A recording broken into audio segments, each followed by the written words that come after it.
Good afternoon. Thank you for joining and welcome at today's webinar, Land Use Change and Soy. This webinar was organized under the umbrella of the Collaborative Soy Initiative, the CSI, and in collaboration with external stakeholders. My name is Arjan. I am the coordinator of the CSI and I will introduce you briefly to this webinar.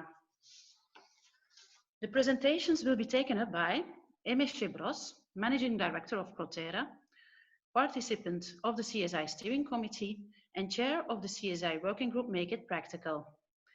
Ms. is the driving force behind this webinar.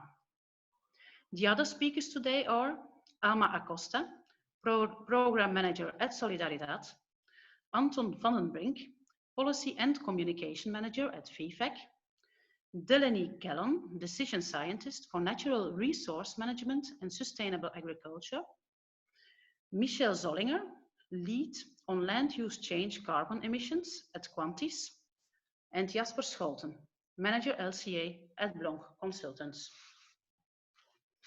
Next slides, please. Before we start, 3 important logistical comments. 1. In order to avoid any background noise during the presentations, you have all been put on mute.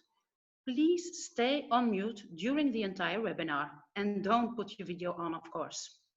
2. The meeting is recorded and the links to the recording and the presentations will be shared afterwards by email and will be put as well on the CSI website. And 3, we welcome all your questions and ideas. And we ask you to do that by using the chat box below the page. Please mention for each question the name of the speaker who you want to answer to your question. And the speakers will come back to your questions at the end of the webinar only, where we have a time slot of 15 minutes for the Q&A. So, as to the agenda, Ms. will start with a short introduction on the CSI, and then Alma will explain what the product LCA means and how LCA is connected to the carbon footprint of soy. After this, Anton and Delaney will give a dual presentation regarding legal frameworks and guidelines. And this will be followed by a presentation regarding the methodology by Michelle Zollinger. Finally, Jasper will show how to integrate and calculate LCA emissions based on available data. And so we will end the webinar with a Q&A and we will close at 3:30.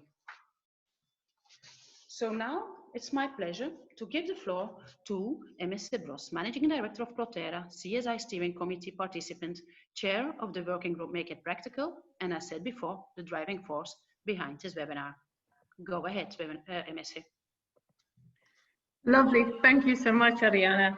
Good afternoon, everybody. I hope you all hear me well.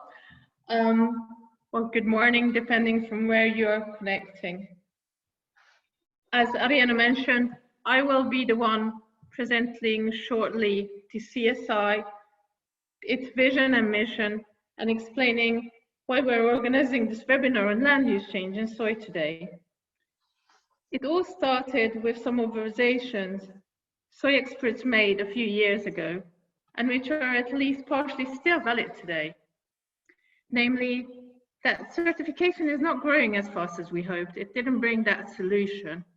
So we believe that stepping up together and joining forces are required.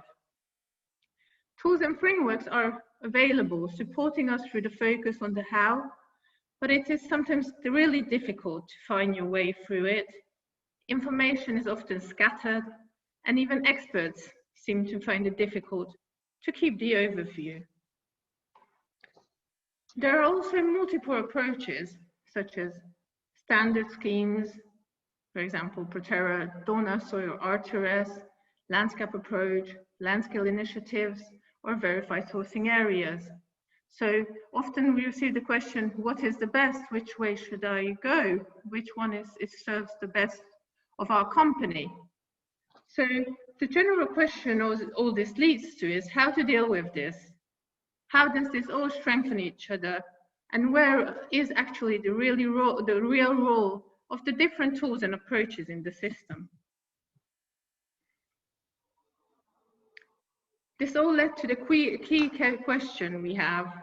So how do we scale up and collaborate better to achieve conversion and deforestation-free sustainable soy? And this was exactly the basis for setting up the Collaborative Soy Initiative, which was launched last year in June as a collaborative platform composed of soy stakeholders who had the will to collaborate in order to accelerate the efforts of building sustainable supply chains. The Collaborative Soy Initiative was set up as an outcome of the brainstorm sessions and reflections by 31 experts of the soy sector on developing solutions for mainstreaming responsible soy.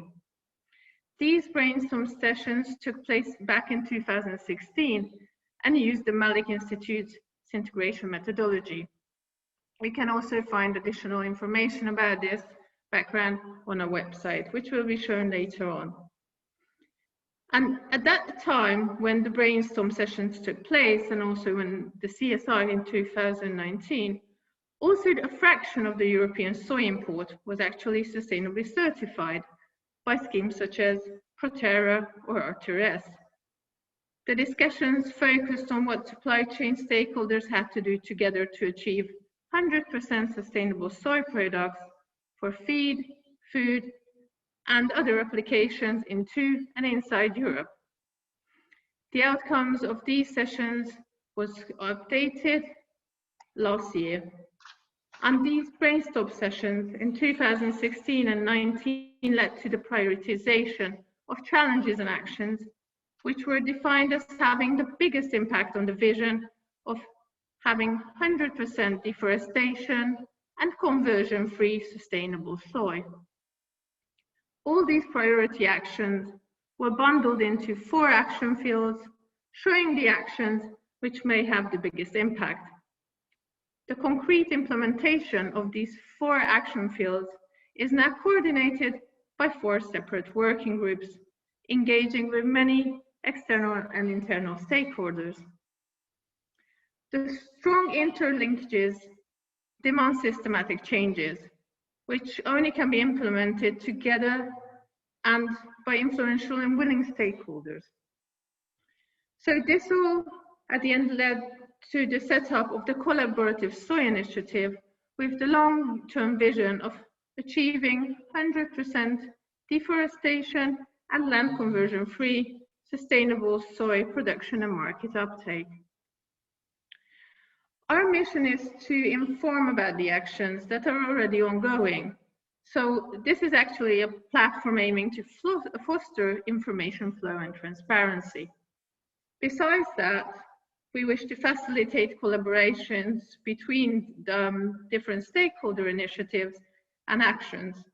As such, the Collaborative Soy Initiative seeks to define synergies, overlaps, mutual reinforcements, and potential gaps. And our mission number 3 is to come up with new actions that are not done yet when these support the just mentioned ones. So in order to reach the mission of the CSI, which is the abbreviation of Collaborative Soy Initiative, the CSI aims to organize on a regular basis information webinars on relevant topics, which are defined by the working groups. Today's webinar on Use Change and Soy is just an example of this outcome and of our work that has been done in the last month.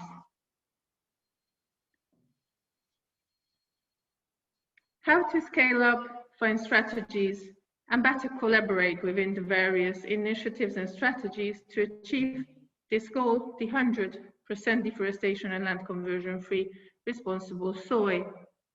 And how can we accelerate the efforts to build more sustainable supply chains? To answer these questions, the Collaborative Soy Initiative created a priority action list to increase uptake and impact of deforestation and land conversion-free soy. And why do we do this? Well, companies face many challenges independent from where they operate, and which exactly is the sector that they operate in. And these challenges, just to mention a few examples, can be such as legal compliance in the supply chain, or land conflicts, pesticide residues, deforestation, or that can be legal and illegal, and many others. So whatever the origin of our raw materials is, it's always better to have control over our supply chains and manage our risks. Standards have a very important role in this. They're rule keepers and have many additional tasks also beyond just auditing and keeping the standards respected on the ground.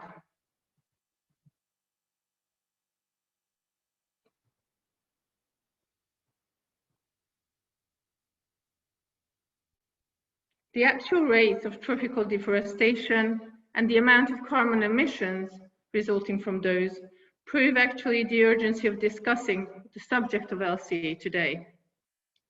A common belief among presenters was that joining forces on common ambitions, creating meaningful solutions by sharing lessons and expertise, aligning strategies to reach those, could be significant accelerators on the journey towards more sustainable soy supply chains and in finding shared solutions.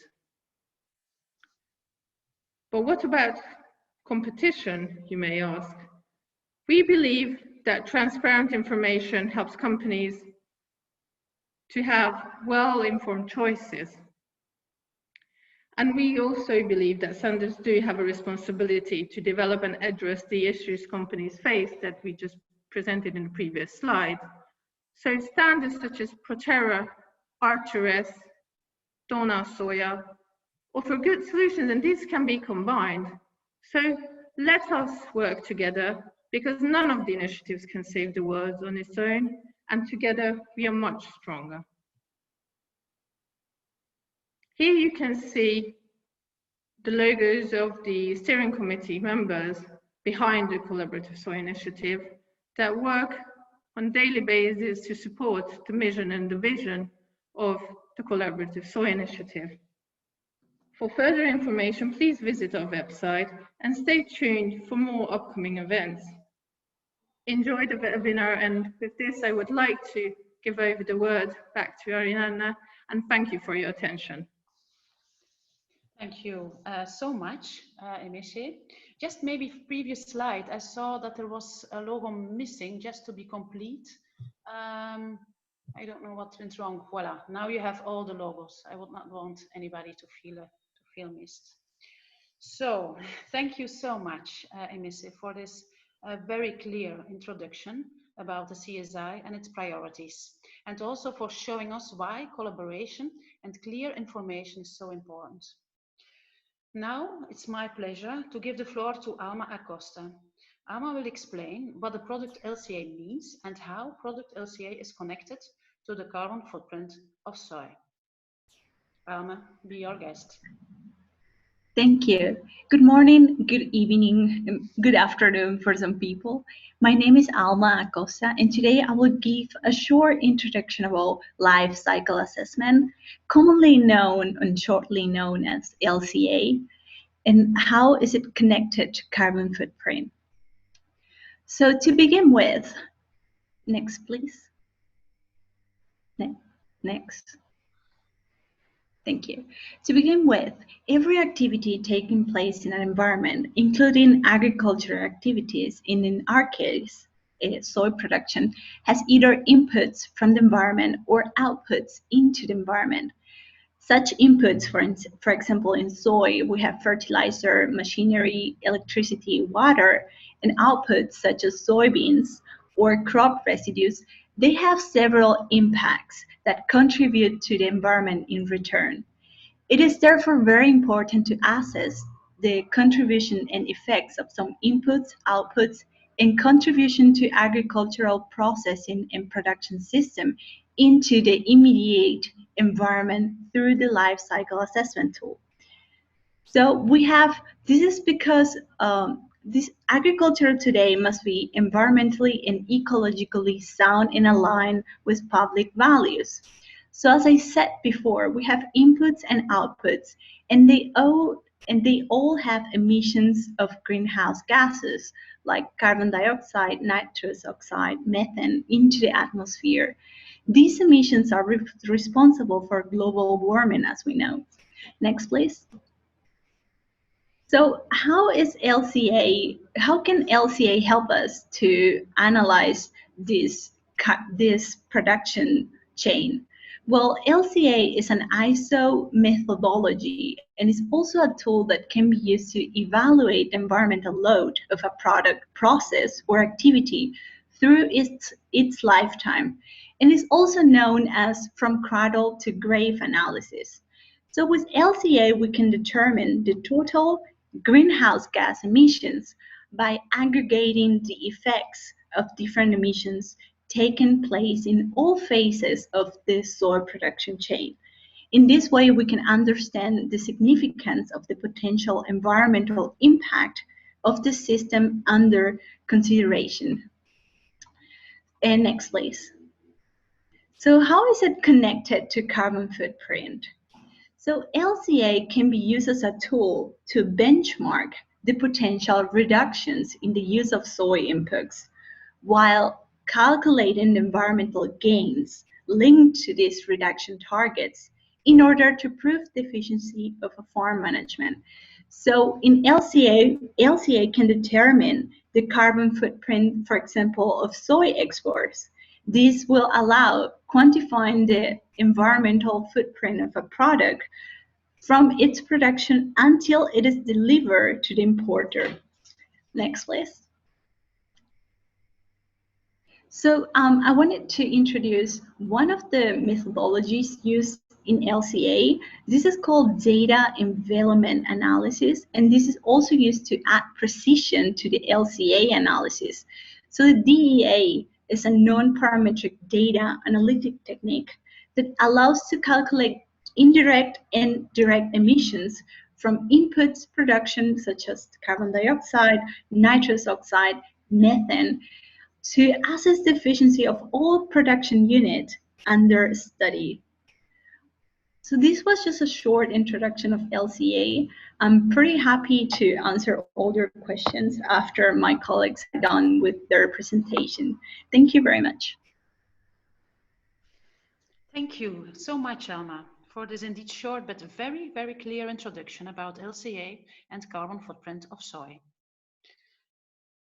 Now we will listen to a dual presentation about the tools for measuring environmental footprint in the feed industry.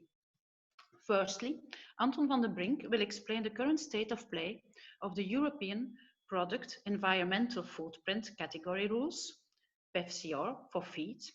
And then secondly, Delaney will explain the GFLI methodology, which stands for Global Feed LCA Institute methodology, and which is one of the two sources of datasets recommended in the PEF category rules.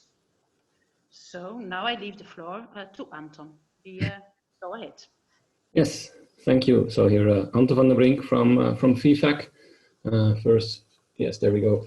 So thanks for the invitation to begin with. So indeed a dual presentation, me and Delaney on PEF, and I will make the link to GFLI in the end. Just for myself, I'm responsible for all sustainability matters at FEFAC. And for those who are familiar with FEFAC, we have a new logo, a new website. So this is our first presentation on a new visual identity. Next slide, please. So this is just for the record, as I know these slides will be shared later. The introduction to FEFAC, we are the European Feed Manufacturers Association. You see some details on tonnage. I think important to mention is that our members are national associations. We have no direct company membership, and we are based in Brussels. Next slide. And here, just to show also what we don't represent, but if you look at all at all feed consumed by livestock animals in Europe, we represent about a third of that, which is the industrial compound feed part of the pie chart below. So most of it is forages or directly purchased by by farmers themselves. So next slide. And then we go into a bit of the content. As I wanted to touch on, let's say, also legislative developments here. This is something you may be familiar with. Well, the European Green Deal most certainly, but this is a very nice graph showing all the key components, key elements of the Green Deal. And this is to show actually where environmental footprinting has a connection. So if you go to the next slide, I have really identified it when these Green Deal elements or objectives, as you may call them, I think, relevant to environmental footprinting in compound feed. European climate law is a clear connection. The climate neutrality is the goal. The new circular economy action plan with a sustainable products initiative that's supposed to be launched next year. And then I think the one I could have put it in bold or in red, there's this legislative proposal requiring companies to substantiate their claims using the PEF, which is just being launched. So not to go into details, but Farm to Fork strategy also has references. And the very last point, revision of feed labeling legislation to integrate green claims. A bit tricky to include it, but we know it's still part in the background. It's not officially in the Farm to Fork strategy. It was in the draft version, but this is very much a possible outcome in a few years that you will see feed labeling legislation revised to account for how do you substantiate your green claim. So next slide, you see even more. So also in the context on deforestation, the supply chain solutions, the Commission has mentioned to test the suitability of using PEF to account for it. Biodiversity strategies make reference to PEF. And then the last 2 points, revision on non-financial reporting and sustainable finance. You could host a webinar dedicated solely to this, but this is also somewhere where you see increasingly more references made to having, let's say, measurable reporting on environmental performance. So we go to the next slide. We go into PEF. As it's always a question how familiar you are with this. I think many of you will have heard of it. Where does it come from? I think the first thing to understand is that PEF is very much the result. Let's say the start of PEF is a result of a political ambition that started way back ago. So if you can trace it back all the way back to 2003, when this political ambition to assess or address the environmental impacts through life cycle of products in integrated product policy. So this desire to adapt the legislation to the environmental footprint, impact, performance of a product. It goes way back. So at the top you have a communication on the building of the single markets, and on the right side a Commission recommendation. So if you want to have a good basic understanding of what the PEF is about in the sense of its intentions, then with these two documents you have a very, very good view. But PEF, what does it stand for?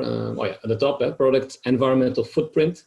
So this initiative very much driven by the European Commission, but also gathering all the industry stakeholders to help with this, because the intention is to have harmonized communication on the measurement of the environmental performance within a certain product range. So the idea is to have a common methodology, so you don't have any confusion on the outcomes. There's no competition based on rules. You don't adapt the rules to win, let's say. 2014 is a key moment in time. That's when pilot phases were launched, and the PEF-CR feed was one of the pilots that got through it. So next slide. To take you to the current state of play, where are we? So there's this legislative initiative that is being launched, even though of course the outcome of this will make sure whether it will be in fact legislation or not. But if you look there was you can call a roadmap or inception impact assessment, which was launched. It just closed. It provides an opportunity for stakeholders to provide their comments. But a public consultation has just been launched all the way up to December. With a detailed questionnaire, so everybody can give their views to which extent or how companies should substantiate their green claims, let's say. And and to which extent the European Commission needs to take action there. For FEFAC, it won't surprise people with our commitment to the PEFCR feed. We are very much in favor of having a legal framework that will require companies to make use of the PEF when it's available, most certainly, to substantiate any of their green claims. So as I said, the public consultation will run into December. So European Commission in listening mode for a few more months, and then a legislative proposal, if that indeed is the preferred outcome, should be expected in the second quarter next year. So next slide. So the PEFCR feed published in 2018 April. So this is it's not owned by FEFAC. So this is really published, approved by the European Commission. So it's an official reference document. And in short, to have a good understand what is it about, I would really see it as a rule book. It describes what to measure, how to ensure the quality of data, how to model the data when it comes to measuring the impact of feed. And the other things, I think, in the data. Let's go to the next slide. As you will see here, the PEFCR Technical Secretariat, also for the record that you know who contribute to do it, and you also will see our old logo there. But let's go to the next slide. Let's go a bit more into the detail here. It loads completely. Here we go. Yeah, because this is part of the complexity. First of all, let's say the PEFCR feed is about the stage of production of the feed ingredients up to farm delivery. So it covers only that stage. So you will need what's on the right side for the measurement of an animal product. You will need a PEFCR for that particular product. So for dairy, that exists. For marine fish, this has been, let's say, relaunched. But for red meat, poultry meat, eggs, this doesn't exist yet, and it's unsure whether it will exist. But I think also a key element here, if you have the PEFCR on feed, you will also need the document there in the middle, which is from LEAP, the FAO. You will need a guidance document there in the middle, product environment footprint category rules, which I just wanted to show it adds to the complexity. The PEFCR feed for food producing animals, unfortunately, is not a document that reads like a book from start to finish, and then you know what to do. But let's go to the next slide, and making that link to LCA here. There are 16 defined impact categories, which are required to be measured through the PEF. So this is this PEF initiative from the European Commission. It goes well beyond the world of feed or food in that sense. There's also construction work, production of batteries, and they all have to give their scores on these environmental performances. And as we are today talking about carbon footprinting, that is category impact category number 1, let's say, climate change, with subcategories there, and there you have your land use. So land use transformation, it's called here, land use change. So what is this doing there? If you will go to the requirements within the PEF, it says if you want to measure land use change, you must use the PAS 250, PAS 250. That is the methodology that you have to use to calculate land use transformation. I believe other people will go into this in further detail. Let's go to the next slide.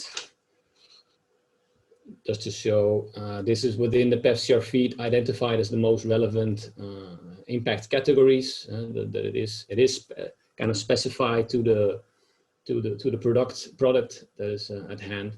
But again, just for the record, because the next slide we're getting into what I want to show. Go next slide. Yeah. So this is a picture, let's say a graph out of the PEFCR feed. So if you give it one more click, you should see something appear. So look at the orange part. This is compound feed manufacturer stage. So how does a compound feed manufacturer have to measure its environmental impact? Starts there, let's say, with the impacts that he is responsible for within his factory, let's say. So then you talk about the energy use at factory level, these kind of things, transport there. But what he also needs to take care of, or needs, let's say, have it at hand when it comes to data collection, it is what do the feed materials, what are they composed of, the nutritional analysis. And you see, as it is orange, you go to the left bottom corner, you will see that there you need company specific data, or let's say primary data. Compound feed manufacturer, if you want to work with the PEF, you cannot take data from another compound feed manufacturer. If we go to the next slide,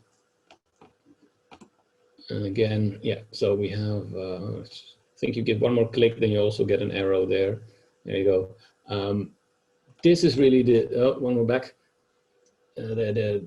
So this is the inputs that go into the compound feed manufacturing process. That's the, the feed ingredient production stage. So as you may know, this is where the larger share of the impact lies, but it is, let's say, outside of the direct control of the compound feed manufacturer.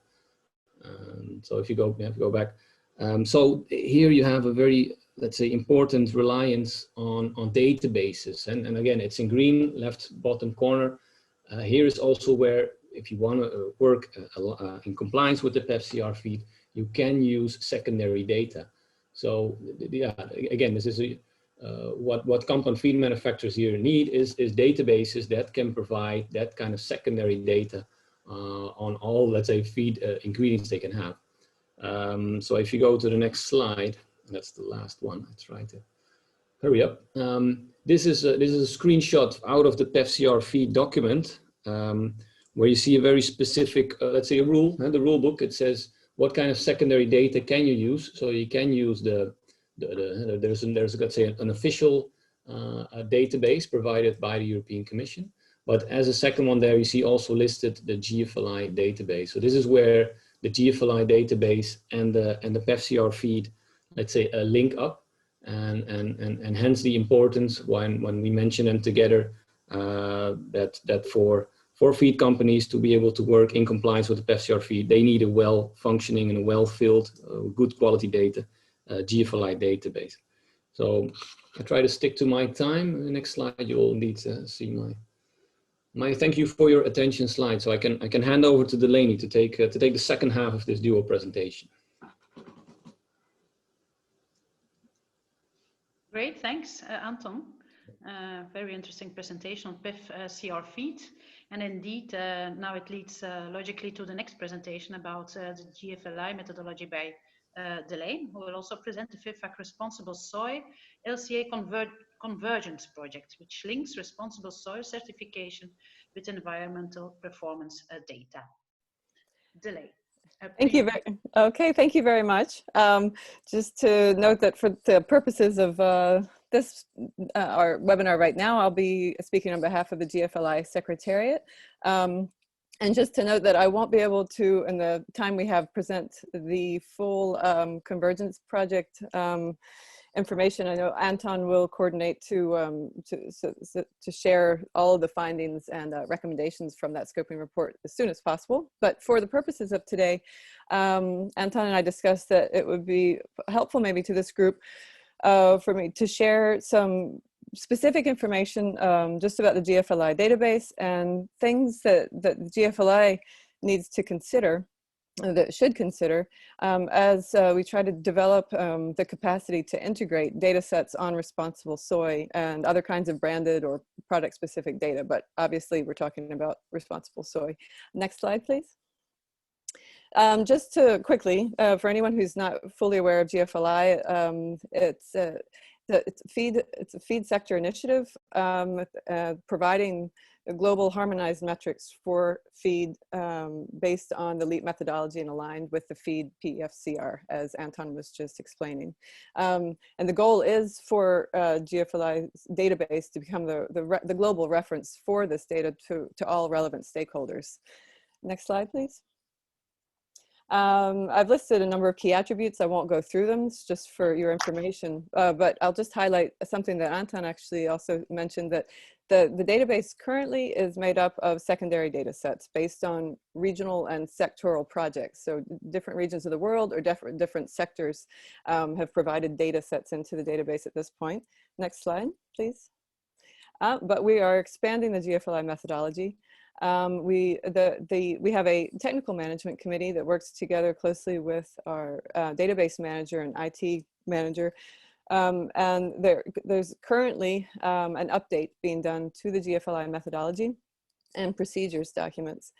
Specifically, one aspect is that the work is being done to add guidance specifically for branded data projects, or that's just product specific data. So of course that includes lots of possibilities, including company specific products like for feed additives, but of course of interest to this group, would hope that there would be responsible soy projects as well that could add data sets. There's been significant interest expressed by potential data providers of all kinds of branded data. Of course, the emphasis is, and the commitment from GFLI, but the emphasis from potential providers also is on how do we ensure that we're including the highest quality data in the database and that the data is comparable. Because if it's not comparable, that defeats the purpose. Next slide, please. And with respect to the FEFAC scoping report, the scoping project that was called the Responsible Soy LCA Convergence Project, specifically with respect to the ability of GFLI to integrate the responsible soy data sets, there are a number of very helpful findings and recommendations that have come out of this scoping report. And like I said, Anton will coordinate to share all of the information as soon as possible. But just for the purposes of this webinar, and from the perspective of GFLI, being able to really incorporate the kind of data sets that I think the soy schemes would like to be able to provide. I'm just going to touch on a couple of specific things. First, one of the goals of FEFAC's scoping project was to explore specifically how GFLI database could be the vehicle that could make it possible to incorporate these data sets in order to be able to calculate lower LCA impact when users of the database are trying to source responsible soy. FEFAC started off the research project by inviting all of the responsible soy schemes that are benchmarked against its soy sourcing guidelines to participate in the scoping study. Ultimately, 9 schemes participated, and then we received further input from for LCA experts to complement the information from the scheme representatives. Next slide, please. So key considerations for GFLI. There's a considerable interest. So 6 out of the 9 schemes that were consulted are expressed that they're open to exploring the possibility of contributing data sets to GFLI. 2 others expressed that it's not something they can commit to right now, but they're interested in the future. So that's already significant. With respect to the kind of data that's available, the 6 schemes that said that they're really interested already are currently developing LCA data collection projects or tools as well. So there's quite a range, but some of the schemes are very far along. And with respect to confidentiality, of course, this is something that all of the schemes representatives emphasized and asked about, and that they would obviously need to they expressed that they would obviously need to feel comfortable with how this is handled by the GFLI methodology. So this is, of course, taken up by our database manager and the technical management committee. Next slide, please. And I just wanted to touch on, there's 3 heavily filled slides here. Apologies for that, but just to make sure that you have information that I might not have time to cover. There's 3 kind of key points that GFLI is also thinking about or will take into account as we continue these discussions. The first one about data compatibility with the GFLI database and its methodology. Of course, it seems obvious, but there's some schemes that are already collecting and have been collecting quantitative data, and they're very well positioned to be able to provide LCA data sets to GFLI. Of course, there's always some degree of conversion and work that needs to be done on data sets to make sure that they're compliant with the GFLI methodology, but just in general, the kinds of data that are being collected by these schemes, you know, it sets them well positioned, like I said, to be able to complete a GFLI project. There's other schemes who are collecting qualitative data, and of course they will face significant barriers to, in terms of resources and to be able to collect the kind of data that's needed in order to integrate into the database. That doesn't mean that they can't do it. It just means that, of course, it might take more time. And that's something that might seem that this might seem very obvious, but from GFLI's perspective, it's important to remember and to consider, because the goal of GFLI is to include the highest quality, most precise data possible. So the idea is that we also try to think of ways to lower the barriers for data providers. So we want to make it possible for anyone who's got good data to be able to, or that has the potential to collect good data, to be able to provide it. So it's something that we'll continue to think about. With respect to data comparability, sorry, just to go back. Oh no, there you are. Okay. With respect to data comparability, it's just clearly it was expressed by scheme representatives as well as experts that how do we ensure that the data sets from the different schemes are truly comparable? I think everyone that's on this webinar understands the importance of that. And experts, but also actually some of the scheme representatives kind of warn GFLI that there's a real need to provide what would be like a baseline of acceptable data to ensure that not only to protect the integrity of the GFLI database, but but also to protect the integrity and make sure that the data sets and the database are serving the purpose that they are meant to. It's easy to accidentally with all best intentions, it's easy, depending on how the methodology is followed, to accidentally have data presented that can be viewed as being cherry-picked or greenwashed, and that's obviously something that's not in anyone's best interest. So that's something that is recommended to when GFLI is working on the detailed guidance for data collection, that this needs to be taken into account, and also that independent review is essential. GFLI, all data sets have to be externally reviewed, but this would be kind of another step of scrutiny, maybe not a separate step, but that the independent review would be, the idea is that it could be from an independent institution, so that it was recognized as truly the most rigorous review of the data possible. But of course, this is something that is still being worked out by the Technical Management Committee and our database manager. So I can't comment on the final results until they have presented their final recommendations. Next slide, please. And then the last key consideration is something that's very broad. It's not something that GFLI can tackle on its own, but it's just something, again, it's very important for GFLI to keep it in mind as we work with collaborators and partners to get feedback on how we can address a concern about the accurate reflection of environmental performance. Because I think, again, everyone involved on this webinar can appreciate concerns about the LCA is excellent at doing what LCA was designed to do, and there are some limitations with regard to being able to accurately capture some positive impacts of different sustainable agriculture or natural resource management practices. Biodiversity is one that's always, it's tricky. Different aspects of soil management, nutrient recycling. So it's just something to keep in mind, because we want to make sure we're presenting the true picture of what the production and so we don't want to just have to keep in mind the impact maybe of the land use change factor, if there's a factor, if that or another factor that are heavily weighted outweigh some of the other factors. What can we do to help data users, the database users, perform accurate studies? And so that's, again, it's something, it goes on kind of in addition to our clear mandate to generate clear guidance on and requirements for best practices for data collection and independent review. But then how can we contribute kind of to a broader discussion of helping database users very carefully identify the data, what the scope of their study is, and recognize any limitations to with the decisions that they're making. Make sure that their decisions are very well understood, basically, that things aren't oversimplified.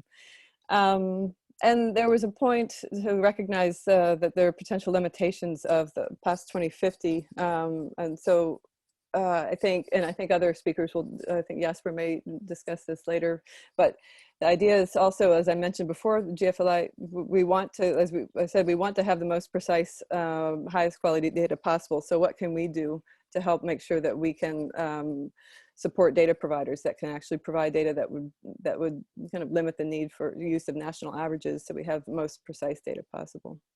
Next slide. And this is just the last slide. I'll just say that the next steps for GFLI are, as I mentioned, our database manager and the technical management committee are working to finalize this guidance in the next month. So it's possible, again, I can't commit to this, it's possible, it's been discussed that maybe there would be a test phase with the branded data guidance to test it, to see how well this new methodology aspect of the methodology works. So there's potential there for interested responsible soy schemes among any other potential branded data project schemes who would be interested in and already have their data ready.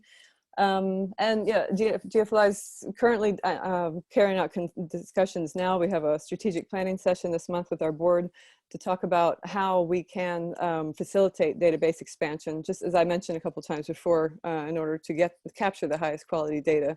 And so I would, GFLI would welcome the opportunity to share the outcomes of these discussions with this group if it's of interest and it can be helpful. So thank you very much. Thank you. Thank you so much, Delaine, for this great presentation about the current state of play of the GFLI, its considerations, and also the next steps. Before we go to the next presentation, just a very short reminder to you all that if you have any questions or needs for clarification, just put that in the chat box and the speakers will answer to it at the end of this webinar.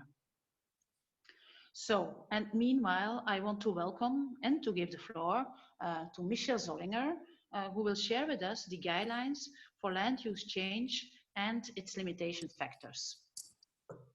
Michelle, go ahead. Great, thank you, Ariane, for the kind introduction. I would like to share with you today some background about how do we actually calculate land use change impacts at the carbon level or GHG, greenhouse gas emission level. I'm a senior consultant at Quantis. If you go to the next slide, I just want to briefly introduce our organization. We are a sustainability consultancy and guide top organizations to define, shape, and implement environmental sustainability solutions, mainly based on kind of applying a science-based approach. So the core that we do is working on supporting our clients with robust metrics and also developing strategies and credible communication solutions for them. You'll see here a few of the companies we work with. So we work with a lot of the companies in the consumer goods space across different sectors. So food is a big area. We've been part of the PEF food work as well, supporting the methodology development there, and a lot of the companies there are logically very interested in that topic, but we also act in areas such as cosmetics and apparel and other areas as well. So for the quick overview for the time today, I want to share with you why land use change accounting actually matters and what we've seen and what we've kind of done to support pushing this framework and this topic forward on the accounting level as well. Then I would like to go over just a few brief definitions and accounting rules that help give a little bit of context and key concepts, and then also apply that to certifications. So I believe Daniela just mentioned some work around certified crops. So those type of assessments and how do you actually integrate that into footprinting work. And then just finish with what comes next. So I'm pretty sure you're familiar with this statistics.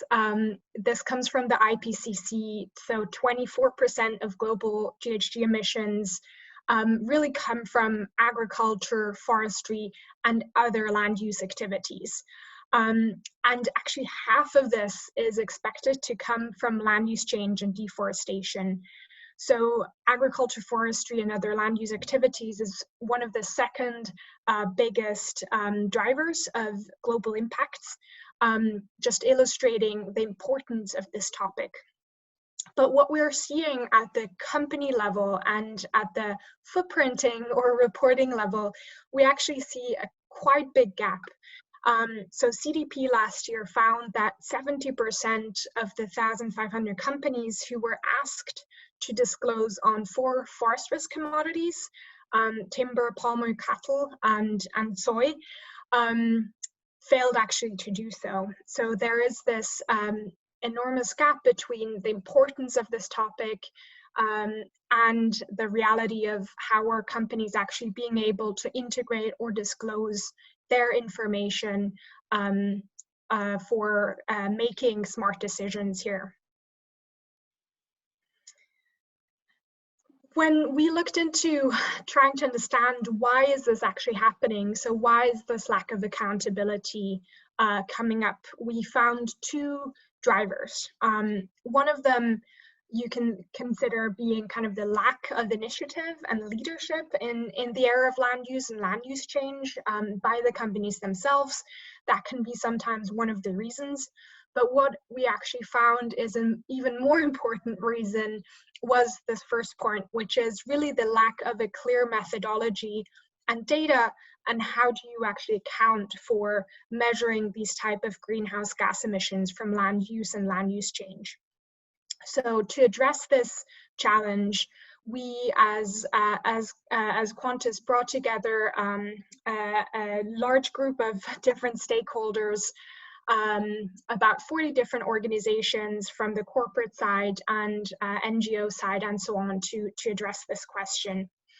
So if you go to the next slide, this is what we ended up publishing last year. So we developed this natural climate solutions guidance that brought together these multiple companies and organizations to really help define and bring together a methodology that is consistent. As already mentioned by Anton before, it looked at existing guidances such as past 2050, it looked at the GHG protocol, at IPCC frameworks and all of that, and took all of those together to understand how do we come up with an approach to land use change that actually allows us to create consistency across the way that we're calculating that. And why is this important? Because a lot of companies ended up using different approaches or standards, and what happened then is that they all ended up having different values specifically for land use change. And so the consistency here is really key to be able to help companies align on how they're actually accounting for this topic. I've left here in the slide the webpage where you can download these 2 documents. It's an overview. The accounting guidance here is one of them, and then there's an annex to it as well. They're freely accessible, so feel free to access that. In this guidance, sorry, if you go one more back quickly. In this guidance, we have 2 key themes or concepts that are key for you to understand going through this presentation here. Land use change, which we define as a change from one land use category to another as a result of human activity. And then also land use, which is the total of arrangements, activities, and inputs that people undertake in a certain land cover type. Great, you can go to the next slide, thank you. This is the overview of the different recommendations. I'm sorry, I realized actually that this is an older slide. So we ended up with 12 recommendations. There are 2, the topic of indirect land use change and forest products that are still discussion points and are worked on right now in other contexts, which I'll mention in the end briefly. but this is the overview of all the different elements that we're covering in that guidance. You can go to the next slide. So what I'll do now is I'll just go through some of the core definitions, approaches that we've outlined in that guidance, so you get a better understanding of how are you actually, or how are we actually calculating a land use change impacts here. So I want to start off with the definition of direct land use change. So direct land use change is really a change from one land use category to another as a result of human activity. You can see here on the left a quick depiction of how that can look like. So you can see it can be a land use category such as a primary forest that gets converted to annual crop, which is deforestation. So you would cut off all the trees and convert that to the annual cropland. But it can also be secondary forest, grasslands, perennial crop types that are converted. It can also be annual crop land that gets converted into perennial crop. So the key piece I want to highlight here is that direct land use change is not only deforestation. Deforestation is a really key topic logically, because that's where most of the carbon does get lost, because it's a quite big transformation of the land. But there's also other type of land use conversions or transformations that are captured with land use change in general. When we think about how do we actually do the calculation of greenhouse gases in footprinting work for land use change, there are really two steps. The first one is to understand the total greenhouse gas emissions occurring from a land. So in the first step, this is based on currently on secondary data. I'm going into that data quality topic that Daniela mentioned in the next slide. But here for now, this is based on secondary data such as IPCC, FAO, agricultural data. And in the first step, we just want to understand how much total emissions are actually happening on that piece of land. And once we know that, we then in a second step allocate those emissions to the responsible crop. So again, for a lot of companies who are actually looking at their scope 3, so their supply chain information, they often don't necessarily have all of the primary data for this. So again, here we want to understand and leverage secondary data like FAO data to understand how much, in a case, let's say, for example, for soy, how much of that impact is needed to be attributed to soy. And the key element here is that for the second step, you have aspects such as how are you allocating those impacts across what type of time frame, 20 years usually, looking into the past. How are you allocating it across those 20 years, if you're using an equal allocation or linear allocation and so on. And then allocation across products. So if you do have a crop, a piece of land where you have multiple crops coming from that land, how do you actually allocate that across those multiple products at that level? So these steps are always done for any of these calculations. As Daniela mentioned, a really key point here for land use change calculations is what is the data quality that is available to companies, and how do we make sure we get the best data? We do a lot of work with consumer good companies, so we often look at companies where they actually have this in their supply chain. They're already buying crops and kind of converting them into their products that they then sell. But we also do some work with companies at the ground who are suppliers or who are actually working with land specifically. So one of the key elements for this topic is that there are different levels of knowledge that do exist, and it depends a little bit on the company, what type of data is available, and what you're actually assessing. In the guidance, we highlighted kind of this diagram here just to illustrate how do you actually guide the knowledge that you have available for these calculations, and what does that then mean on the calculation level, and which approach is recommended for what level. So if your land is known, so that means that your location, condition, and the history are traced, you can do a really detailed and pretty specific calculation that is quite reflective of reality. You could also, you could do that at the farm level, calculate that with satellite imagery and so on, to know in detail through the knowledge of your full traceability of what your land use change impact is. In most cases, however, the land actually where it's coming from is unknown. So that means that either location, condition, or history are actually not traced. And then, you can decide if you do have at least one level of knowledge, for example, knowing if your crop comes from, for example, let's say if soy comes from Brazil, or if it comes from somewhere else, at least that information will allow you to make a bit of a more refined calculation.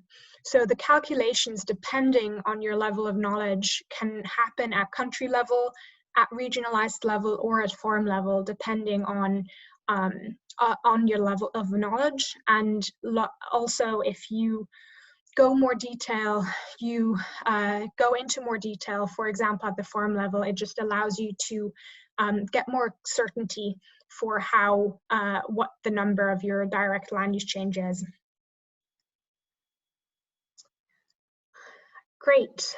So now I wanted to cover very briefly the accounting for certifications as well, because a lot of companies do use certifications for being able to reflect that they are having sustainable commodity strategies in place. For example, sustainable soy in this case. As we've outlined here in the NCS guidance, we highlight that for certifications, there are actually three really key elements to consider to be able to integrate and calculate the ultimate footprint of them effectively. The first topic is the objective. So understanding what type of certification is it? Is it a certification that is really aimed to eliminate deforestation? Maybe it also increases biodiversity. So understanding what the objective of the certification is really key to make sure you understand what it's trying to do as a standard or as a certification framework.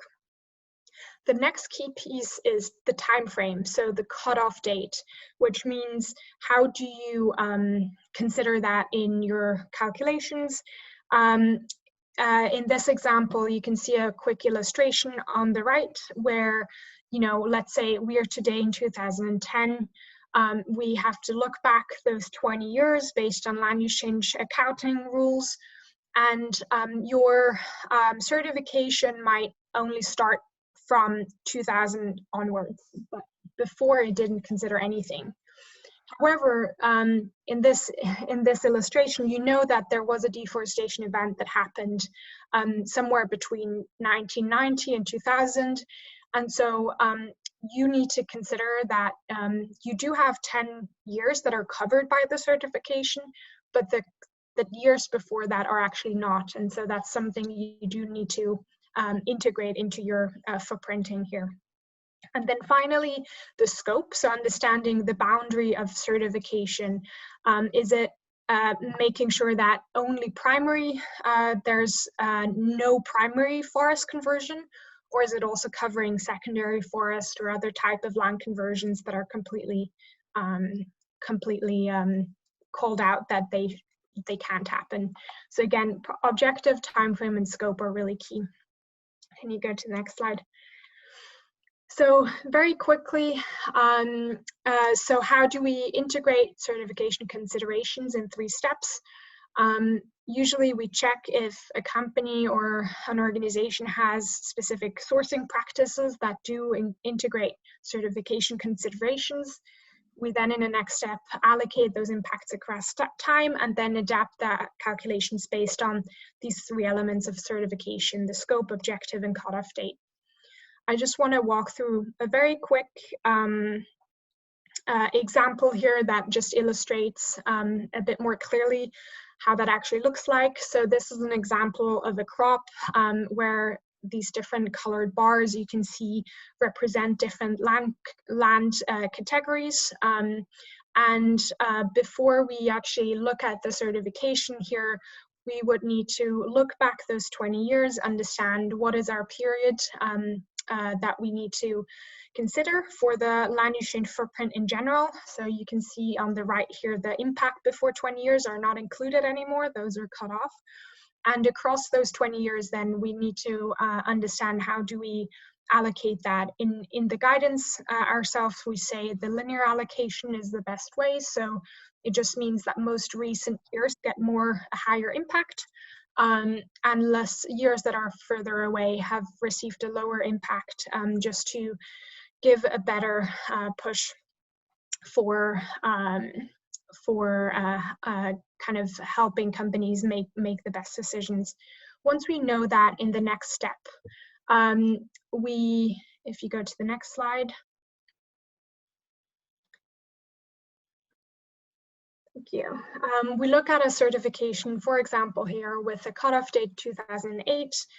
This certification example is very strict, so it doesn't allow any land use change conversion. And so we can kind of put all of the numbers that are covered there from the impact to 0, because the certification itself gives us enough knowledge that that's actually captured and addressed through the certification scheme. However, sometimes certifications are not as strict, and so in the next slide, that example just illustrates that there might be a certification that just says we prevent deforestation from primary and secondary forests, but nothing else is really considered. And so that way you can kind of adapt your calculations. In this case, you will end up with having an emission factor that is lower, but not strictly 0 impact. Great. What comes next? So I just want to end with how these conversations are currently integrated and thought of at the global level for current reporting schemes and standards. So the Greenhouse Gas Protocol started to develop now their new land sector guidance. We're part of that guidance together with a lot of other companies developing really the global standard now on this topic that consider land use change impacts as well as land use impacts. And there's also the initiative with the Science-Based Targets initiative, where they're thinking about developing land targets and kind of a bigger framework around how to capture land aspects in a framework such as the science-based targets that they've already covered with on the climate level with the GHG work that you can access there. So those are really 2 key initiatives that are happening right now, and something to keep an eye out for anyone who does carbon and footprinting at any level for the company. Thank you, that's all. This was a great presentation on the land use change approach, Michelle. Thank you so much. Meanwhile, I also see that there was a question to you. It already has been answered partly, but we will come back to it after the webinar, at the end of the webinar. And this leads us now to the last, but certainly not the least, presentation of today's webinar. Jasper Scholten from Blonk Consultants will show us how to integrate and calculate LCA emissions based on available data. Jasper, the floor is yours. Yes, I'm here. Many thanks. Okay. So yeah, my name is Jasper Scholten, and I will provide a little bit of also examples on what the effect is of land use change, and an example in which it is calculated. So that's me. First, I will talk a little bit about Blonk consultants, and also the land use change emissions and other relevant greenhouse gases. The method, then also the land use change tool, which makes it calculating the emissions practical, and then a couple of examples which we conducted in which we calculated the land use change emissions in studies. So Blonk, we are a company located in Holland, and we help companies and organizations in quantifying sustainability, and we mainly focus on the agro-food companies. Next slide, please. Yeah, so here you see a little bit of our client base. So it's mainly agro-food driven. Okay. So first of all, going back, I will explain a little bit about carbon footprint. So carbon footprint is a sum of all the greenhouse gas emissions emitted during the production of a product. Looking at only food, so agriculture and food, there are three greenhouse gases which are relevant. That's carbon dioxide, methane, and the laughing gas. The methane for soy is not so relevant. The laughing gas is a little bit relevant when you apply a little bit of the nitrogen fertilizer. You also see the global warming potentials. So this means, for instance, that 1 kilogram of laughing gas is equal to 298 kilogram of carbon dioxide.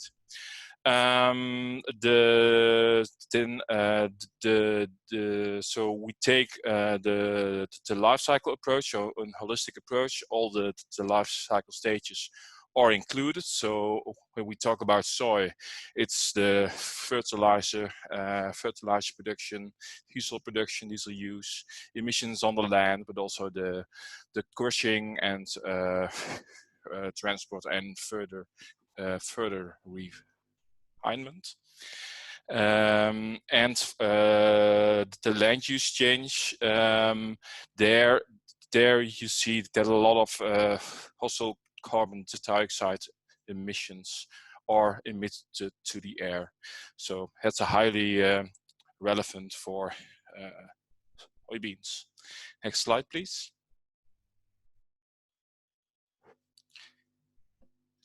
Yes. Yeah. So yeah.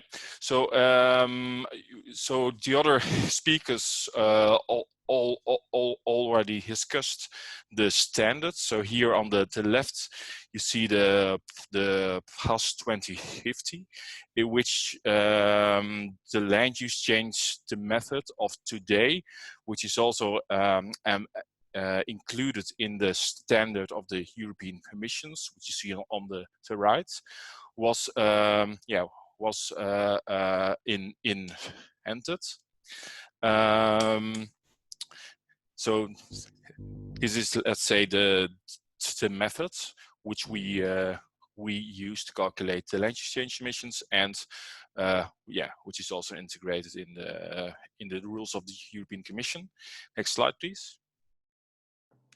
Yes, so this is about the land use change tool, because the method is quite complex, and you need to have a lot of data, statistics, etc., the background data, to calculate your greenhouse gas emissions, or the land use change emissions.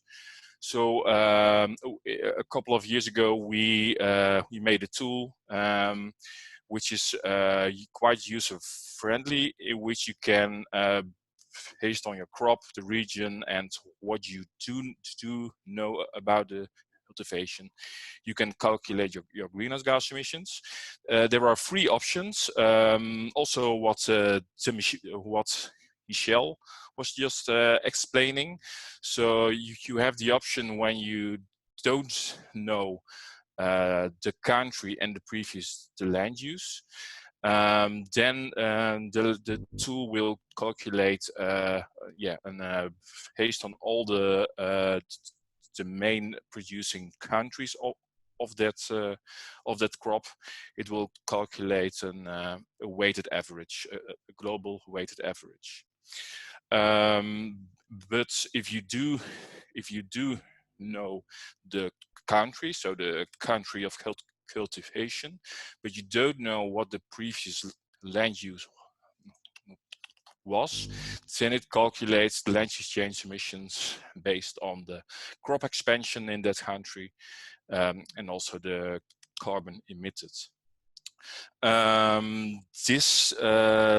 This level of detail is often applied in LCA databases. So, for instance, also the databases which were explained by Anton, the GFLI, and it's also integrated in the database of the European Commission.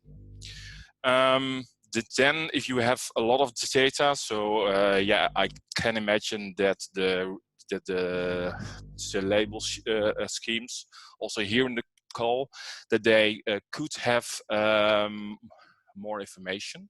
So if they have the information what the previous land use change or the previous land use was, then you can also use the tool to calculate the land use change emissions really precise.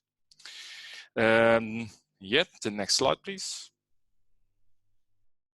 So so here you see, if you know the country, but you don't know the land use, how it is allocated. So you have a certain amount of a decrease in forest that will account for a certain amount of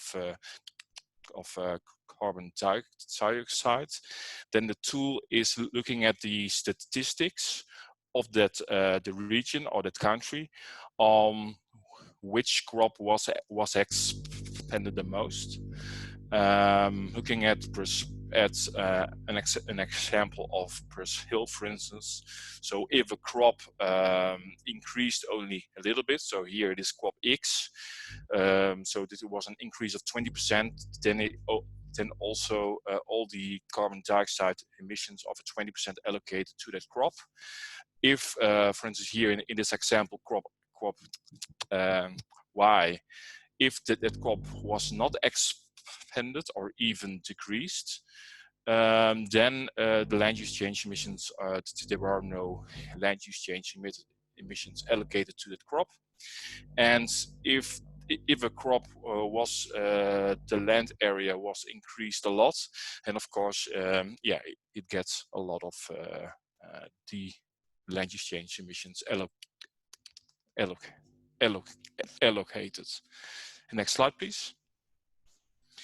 Yeah, so here you see a couple of the databases where the land use change emissions are integrated. This is the case for, so you know the country, but you don't know the land use. So then everything is based on statistics. And I also have to say, please be aware that these land use change emissions are completely based on statistics. We, in the last update of the land use change tool, we also noticed that a couple of countries are tweaking also the statistics in the FAO databases. So my advice would be also specifically in this call for the labels schemes, try to calculate the land use change emissions based on primary information. So next slide, please. Yeah, so this is one example in which the land use change emissions are integrated into the agri-footprint tool. It's a globally used database with a global coverage. Next slide, please. Yes, so here you see an example of how relevant land use change is. So this is the carbon footprint of soybean transported to the European market, but this is excluding the land use change. And in my next slide, you will see if we include the land use change. So yeah, it's highly relevant to have good information of the land use change emissions. And this is coming from our databases.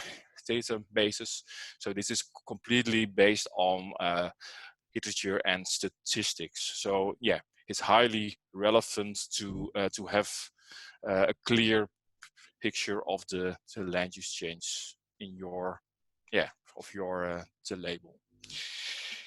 Okay, the next slide, please. Yeah. So this is an example of soy from the Sustainable Farming Assurance Program, ProAgros.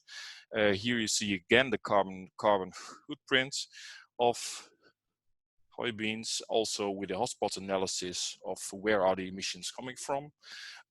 So the bluish emissions on the bluish emissions on the farm itself. So for instance, the laughing gas emissions or the diesel use. Then it's also relevant, that's the fertilizer production. So on the left, it's based on primary data, and on the right, you see again the same soy from Brazil, but then based on statistics coming from the Agri footprint, our database. Also, please, this is excluding the land use change. If we would include the land use change, then of course the right bar will increase a lot, and the left bar of the Sustainable Farming Assurance Program, there it was all the cultivated soy was without any land use change emissions. So the next slide, please. Yep. So here again. So yeah, maybe it's also good. Yeah. So also good to state that the reason for why the carbon footprint was over, also excluding the land use change, was because we saw higher yields and also an over diesel use. Yeah, next slide. Next slide, please. Yeah. So in this example, you see some other products from our farm to fork database. Yeah, you see again the carbon footprint per kilogram of product. On the left for some soybean products, and on the right you see them for some animal products. And also we made a split between the contribution of soybeans and other emission sources. Okay, the next slide, please. Yeah, so this is my last slide, and then we can enter the questions. So it's good that you and it's also a requirement from the European Commission to show the land use change emissions separately in the carbon footprint. So please do not add them up without splitting the land use change. Then please use primary data for the cultivation phase, and also, last but not least, soy is quite an efficient crop, and yeah, watch out for the the burden shifting when you are investigating mitigation options like shifting from soy to other crops or shifting from soy to other regions. Okay. Thank you, Jasper. Thank you so much for this last but very important and concrete presentation.